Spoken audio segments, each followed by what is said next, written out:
Hari ini kita akan beribadah kepada Tuhan dalam acara sekolah minggu pada saat ini.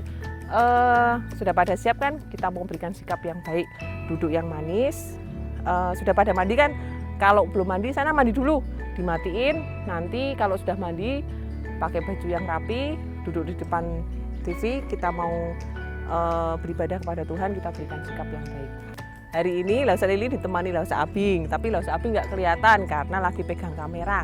Nah, kami akan nemenin anak-anak untuk belajar tentang firman Tuhan dalam suasana yang mungkin agak beda. Lausa ajak jalan-jalan di tengah-tengah sawah. Tuh, di sekeliling kita lihat banyak. Ini namanya sawah, ya. Terus sebelumnya kita akan mengucap syukur, kita akan berdoa. Mari kita berdoa. Lipat tangan, tutup mata. Yuk kita berdoa. Tuhan Yesus, kami mengucap syukur. Tuhan berikan kami kesempatan untuk sekali lagi kami boleh beribadah kepadamu. Tuhan, pimpin dan sertailah untuk sekolah minggu pada hari ini. Kiranya setiap firman yang disampaikan boleh kami mengerti, kami boleh semakin mengenal Tuhan, dan kami boleh semakin mengasihi Tuhan. Terima kasih ya Bapa, di dalam nama Tuhan Yesus kami berdoa. Amin. Yuk, sebelum kita belajar firman Tuhan, buka Alkitab, kita mau nyanyi dulu ya.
Kita mau nanya Bu, gimana caranya pertamanya supaya tanamannya bisa tumbuh subur itu caranya gimana?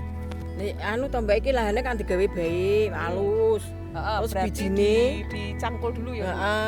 Diratak-ratake ngono halus. Terus bijine direndem. Oh, direndam. 2 hari 2 malam. Baru dintas. Dintas ditutup 2 hari nyambah. Nyambah itu maksudnya keluar benihnya ya. Lah kayak toge to, Mbak. Ya. Terus disawur-sawurno. Oh, nggon lahan sing mau to, Mbak, sing digawe. Yang sudah gembur tadi. Sing wis halus sawur-sawurke. 1 minggu dikasih pupuk. Oh, harus dikasih pupuk ya, Bu? Ya. Kalau enggak dikasih pupuk enggak bisa tumbuh ya? Enggak subur. Oh, enggak subur. Nah, terus kasih pupuk kok 20 hari dijabut di ceblok-ceblok kayak dicabut terus baru ditanam. Nah. Oh iya gitu. Gitu berapa lama Bu kalau supaya jadi kayak gini? Iki ya 3 bulanan luwe. bulan. 3 bulan kan panen 4 bulan. Oh, 4 bulan baru bisa panen. Oh Belum iya, tua iya. tenan Mbak, tapi 4 bulan. Kalau bijinya jatuh di jalan gitu nggak bisa tumbuh ya Bu? Nah anyar yo iso Mbak. Oh, tapi jarang ya. Biasanya hilang paling ya Bu. Iya iya iya. Kene kon carane direndam ora iso omong ngono Mbak, direndam 2 hari 2 malam. Jadi tanahnya harus bener-bener baik baru bisa tumbuh dengan baik. Oh iya iya iya. Ya, makasih gitu Ya, aja Bu. ya, sama-sama. Hari ini Lausa ajak anak-anak untuk belajar satu bagian dari firman Tuhan dari Matius 13 ayat 3 sampai 13. Yuk kita sama-sama buka Alkitabnya dulu. Ayatnya yang ketiga berbunyi, dan ia mengucapkan banyak hal dalam perumpamaan kepada mereka. Katanya, kata Tuhan Yesus, adalah seorang penabur keluar untuk menabur. Pada waktu ia menabur, sebagian benih jatuh di pinggir jalan. Lalu datanglah burung dan memakannya sampai habis. Ayat yang kelima, sebagian jatuh di tanah yang berbatu-batu. Ayat yang ketujuh, sebagian lagi jatuh di tengah semak duri. Ayatnya yang ke-8, sebagian jatuh di tanah yang baik lalu ia berbuah. Nah, anak-anak tahu yang tadi itu tanaman apa? Tanaman padi ya. Padi itu kalian kalau padi tidak tahu berarti kalau padi itu beras yang kalian makan sehari-hari itu yang nasi. Nah, sebelum dijadikan nasi itu bentuknya beras seperti tadi tanamannya yang sudah kita lihat tadi. Kita akan bahas satu persatu ya. Yang pertama, benih yang dimaksud Tuhan Yesus itu adalah firman Tuhan ya. Dan kemudian pinggir jalan, benih yang jatuh di pinggir jalan. Maksudnya orang yang mendengar firman Tuhan, tapi firman itu tidak tumbuh. Firman itu ada yang benih yang jatuh di pinggir jalan itu mungkin bisa diambil ayam atau diambil binatang yang lewat dimakan gitu. Jadi benih itu nggak bisa tumbuh. Kemudian yang dimaksud tanah yang berbatu. Tanah yang berbatu, kalau benih itu jatuh di batu, dia bisa tumbuh, tapi nggak bisa berakar. Jadi kalau kena panas gitu lama-lama dia akan mati. Ya. Kemudian semak duri, jatuh di tengah semak duri, dia akan bertumbuh dan kelihatannya bertumbuh dengan subur dan dia akan berakar.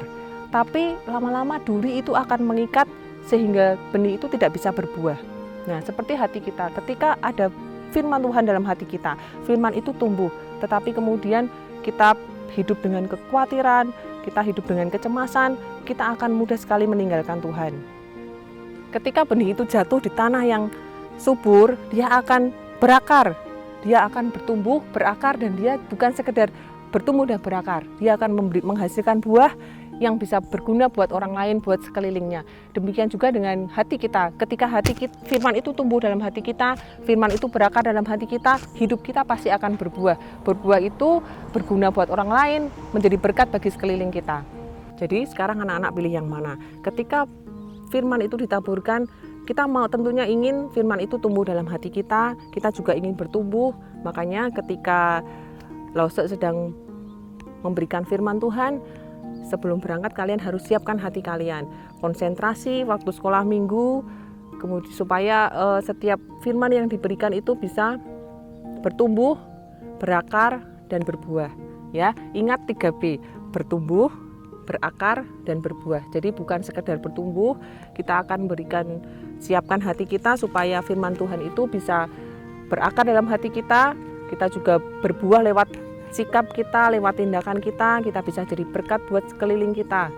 Ya, oleh karena itu waktu sekolah minggu jangan